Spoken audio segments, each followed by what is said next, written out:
Fritos are mid. This fact has been known since Fritos were invented in 2008 by this guy, Charles Elmer Doolin. I put him in here so I can all point and laugh at him for making such a mid chip.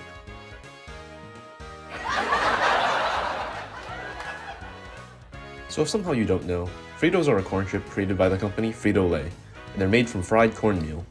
There are numerous flavors of Fritos, including chili cheese, flamin' hot, and barbecue, but the most iconic flavor is the original. And despite Fritos' status as a mid chip, it remains a popular choice with billions of bags being purchased every year. But the big question that everyone wants answered is, why are Fritos mid? To first answer this question, let's take a look at my favorite dictionary website, Merriam-Webster Dictionary, for the definition of the term. Alright, so I'm here on Merriam-Webster Dictionary, and we have the definition from a very credible source, so I'll just read it out. Mids. Originally used by cannabis enthusiasts. Mid. Used to insult or degrade an opposing opinion, labeling it as average or poor quality.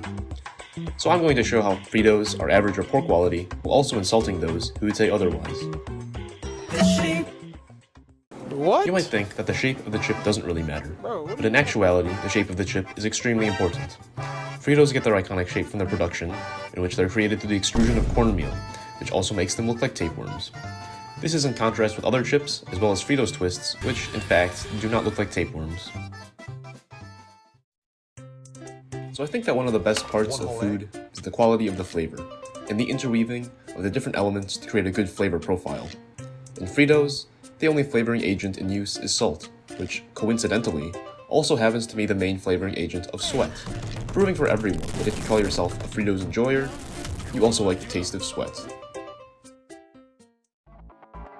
The main ingredient used in Fritos is corn, and corn is the most used crop in the entire world, with 1,148,487,291 tons produced per year.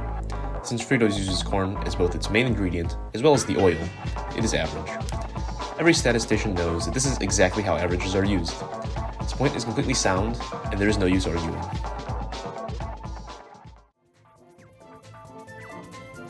In 1967, Fritos changed its mascot from the Frito Kid, who is also my sleep paralysis demon, to the Frito Bandito, who is deemed racist by Mexican-American advocacy groups. In response to this, Frito-Lay removed the golden teeth and the golden beard, which made it unracist, I guess. Despite this, the Frito Bandito was still banned from enough TV stations that the mascot was changed in 1969. Frito-Lay, you might run from your dark past, but I know the truth. Unlike tortilla chips, Fritos corn does not go through a process known as nixtamalization. Because of this, the corn in Fritos has a milder flavor and aroma while also being more rigid. In the nixtamalization process, corn is washed and rinsed in an alkaline solution before being milled. The process is generally used to increase nutrient intake of the processed corn. Although the use of such a process might make for a more flavorful chip, I think that Fritos are already too basic for the use of this process.